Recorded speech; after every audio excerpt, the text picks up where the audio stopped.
राम राम जय राजा राम, राम राम जय सीता राम, राम राम जय राजा राम, राम राम जय सीता राम, राम राम जय राजा राम, राम राम जय सीता राम। आप कहते होंगे कि तो पंडित जी आज राम राम क्यों कह रहे हैं? मैं राम राम इसलिए कह रहे हैं क्योंकि हम राम के ईश्वर रामेश्वर जी के बारे में आज आपको कथा सुना रहे हैं। बोल रामेश्वर भगवान की जय। ये तो आपने सुना होगा कि राम जी का जो ज्योतिर्लिंग है, ये रामेश्वर का जो ज्योतिर्लिंग है, राम जी ने स्थापना करवाई।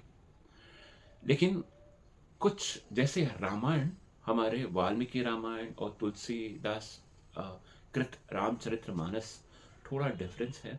वैसे रामायण के हजारों कॉपीज हो गए थे। तो अलग अलग रामायणों में इस भाग्य को अलग अलग तरीके से पेश किया है। तो एक तो भगवान श्री, एक रामायण वाल्मीकि रामायण के अनुसार भगवान श्री रामचंद्र जी जब लंका जा रहे थे, तो तब भगवान श्री भोलेनाथ जी से वहां पर मिट्टी का शिवलिंग बनाया और प्रार्थना की कि हे भगवान, हमको विजय दिला। ठीक है। और प्रार्थना करके वो आगे बढ़े और विजय होकर आए। दूसरे जो रामायण है, जो कदम्ब रामायण, कदम्ब रामायण के अनुसार जब भगवान श्री रामचंद्र जी वहां पर भोलेनाथ जी का जो मूर्ति स्थापना की और लिंग स्थापना की, तो तब उन्होंने सोचा कि इस लिंग स्थापना के लिए हमें आचार्य की जरूरत है।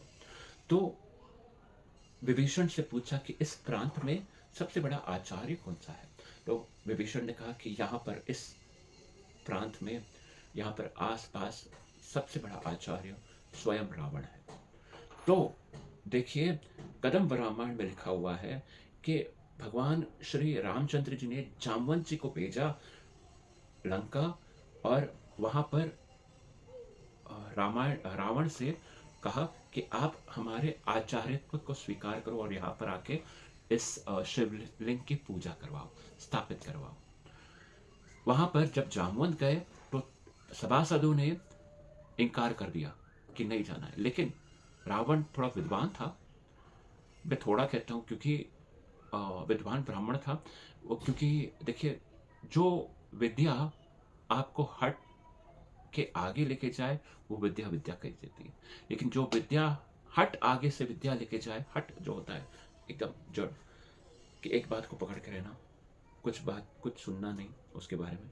लेकिन वो जो हट होता है ना, वो हट आपको विद्या से, अपनी ज्ञान से आगे लेके जाए, तो वो दुर्बुद्धि कहलाती है। इस रावण ने आचार्यत्व स्वीकार किया और आए, तो राम जी ने हाथ जोड़कर कहा, देखिए कदम्ब रामायण में कैसे लिखा हुआ है, जिसकी पत्नी ने हरण किया, यानी रावण ने राम जी की पत्नी का हरण किया है, और राम जी उनको हाथ जोड़ रहे, कर रहे हैं आयो आचार्य आप स्वीकार करो।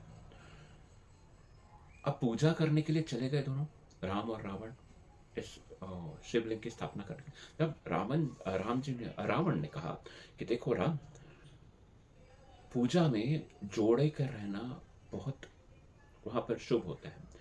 आपकी, देखिए, एक तो जो शादीशुदा है वो अपनी पत्नी के साथ बैठा रहे, और शादीशुदा नहीं है तो कुंवारा बैठा रहे।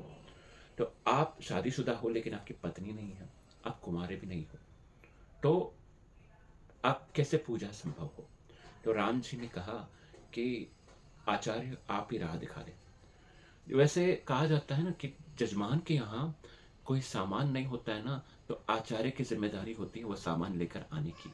तो इसलिए रावण ने राम जी से कहा कि तुम लक्ष्मण से कहो पुष्पक विमान में सीता बैठी है, तो सीता को लेकर आओ।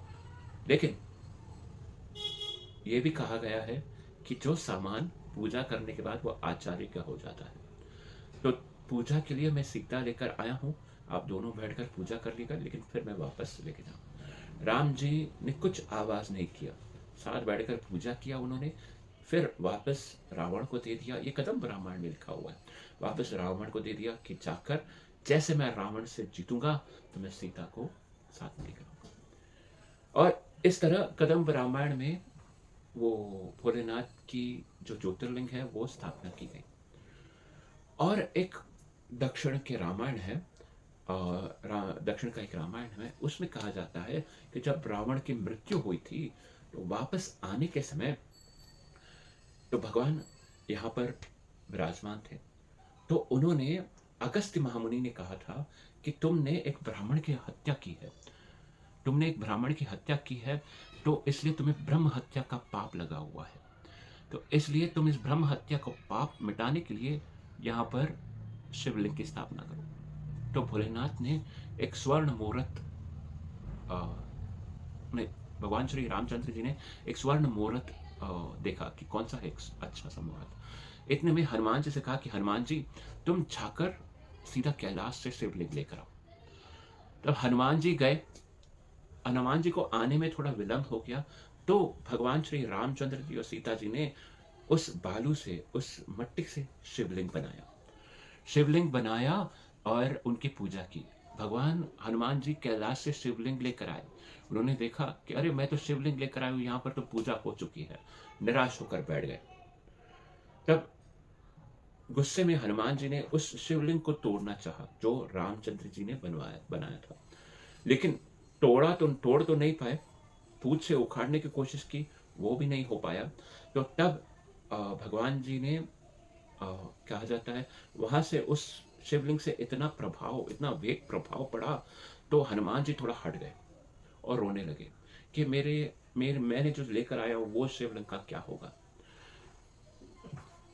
तब राम जी ने कहा कि हनुमान जी, आपका जो शिवलिंग है ना, वो शिवलिंग यहीं पर विराजमान होगा और इस शिवलिंग का नाम विश्व रूपम हनुमान शिवलिंग कहा जाता है, रखा जाएगा। और आपके शिवलिंग की पूजा पहले होगी, ये शिवलिंग की पूजा बाद में होगी।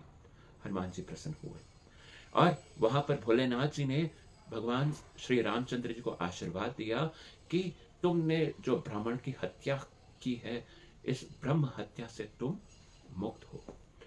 जो भी गंगा जल भरकर, काशी से गंगा जल भरकर रामेश्वर में चढ़ाता है शिवलिंग के ऊपर, तो वो ब्रह्म हत्या से निकल जाता है, उस पाप से निर्मित हो जाता है। वहां पर रामेश्वर नाम, वहां पर रामनाथ स्वामी कोविल कहा जाता है रामेश्वर भगवान जी को। और रामेश्वर के मंदिर में आप जाओगे, अब दर्शन ऐसे करना, देखिए सुबह को 4 बजे दर्शन ओपन होता है, 4 बजे मणि दर्शन होता है। कहा जाता है कि लक्ष्मण जी जो शेष नाग जी के अवतार हैं, लक्ष्मण जी ने कहा कि नागराज के ऊपर जो मणि रहती है ना, उन्होंने वो मणि शिवलिंग भगवान भोलेनाथ जी को दे दी कि रामनाथ जी के ऊपर वो शिवलिंग, वो मणि दर्शन अवश्य रहेगा। तो सुबह को 4 बजे वो मणि दर्शन करते हैं। फिर जाते हैं अग्नि तीर्थ में स्नान। अग्नि तीर्थ यानी समुद्र में स्नान। समुद्र में स्नान करके वहां पर मंदिर के प्रांगण में 22 ऐसे तीर्थ हैं जिन्होंने रामचंद्र जी ने अपने बाणों से बनाया था। और उस 22 नहीं, 24 ऐसे तीर्थ हैं। वहां पर उस तीर्थ में अलग अलग जल है, जैसे गंगा जल है, यमुना जल है, गया जी तीर्थ है। अलग अलग तीर्थों को वहां पर भगवान जी, रामचंद्र जी ने वहां पर विराजमान किया, क्योंकि ब्रह्म हत्या से उन्हें निर्मित होना था। तो उस तीर्थों का स्नान, उस कुओं में, कुएं हैं, उन कुएं से जल भरकर स्नान किया जाता है। और स्नान करने के उपरांत फिर रामनाथ स्वामी जी का दर्शन करते हैं। ये एक ज्योतिर्लिंग भी है और चारों धामों में एक धाम भी है, रामेश्वर धाम। रामेश्वर मंदिर का जो कॉरिडोर है, कहा जाता है कि एशिया में सबसे बड़ा कॉरिडोर है। और इस मंदिर 12वीं शताब्दी तक एक छोटे से झोपड़े में था। ये मंदिर 12वीं शताब्दी के बाद चोलास, पांड्यास और मैसूर के वड़ियास ने इस मंदिर में जो दान दिया, इस मंदिर को जो बनाया, इस मंदिर की जो चित्रकारी है, शिल्पकारी है, वो बड़ा ही अद्भुत है। और कहा जाता है कि मंदिर में जहां पर आप जाओगे, भगवान भोलेनाथ जी का दर्शन करोगे, ओम नमः शिवाय मन में कहोगे ना, तो राम भी आपको एक्सेप्ट करेंगे। कुछ वैष्णवों में, कुछ शिवायतों में ये झगड़ा होता है कि राम बड़े हैं, कृष्ण बड़े हैं या भोलेनाथ जी बड़े हैं।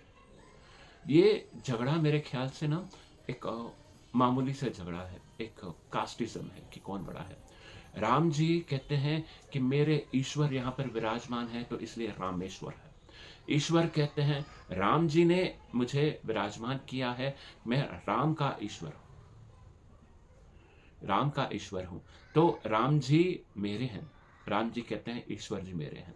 तो दोनों में ऊंच नीच कोई नहीं है, दोनों एक समान है।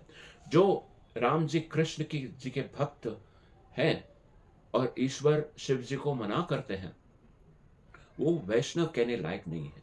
और जो शिवायत है और राम जी और कृष्ण जी को, विष्णु जी को नहीं मानते हैं, वो शिवायत कहने लायक नहीं है। मैं हमेशा सबको अपना इंट्रोडक्शन कहता हूं कि मैं पंडित विशाल हूं, भोलेनाथ का भक्त हूं, भगवान श्री कृष्ण का दीवाना।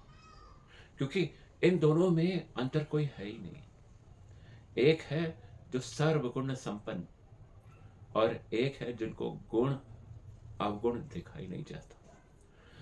हाँ, उस मंदिर के प्रांगण में बहुत सारी मंदिर हैं जो आप वहां पर दर्शन कर सकते हैं। और रामेश्वर नाम तो एक भगवान ज्योतिर्लिंग वहां पर है। और एक अद्भुत सितारा वहां पर उत्पन्न हुआ था और आगे जाके भारत का राष्ट्रपति बना था, जिसे कहते हैं APJ Abdul Kalam, rocket man of India.